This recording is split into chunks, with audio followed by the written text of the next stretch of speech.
2-3 రోజుల నుంచి ముంబైకి చెందినటువంటి కాదంబరి జత్వాని అనేటువంటి బాలీవుడ్ నటికి సంబంధించినటువంటి వార్తలు మీడియాలో చక్కర్లు కొడుతున్న విషయం అందరికీ తెలిసిందే. ఈరోజు ఆమె విజయవాడ వచ్చారు.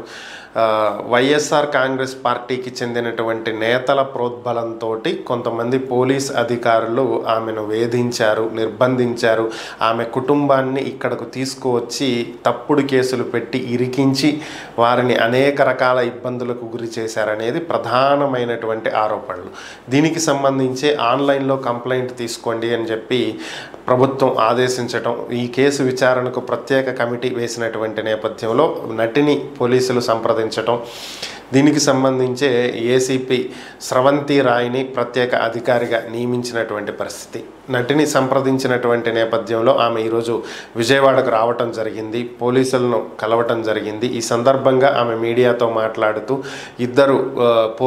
ముఖ్యమైనటువంటి పోలీసు అధికారులతో పాటుగా 2 వైసీపీ నేతలు కూడా దీని వెనకున్నారని, తనతో అసభ్యంగా ప్రవర్తించారని, అబ్యూస్ చేశారని చెప్పి ఆమె మీడియా ముందు మాట్లాడటం జరిగింది.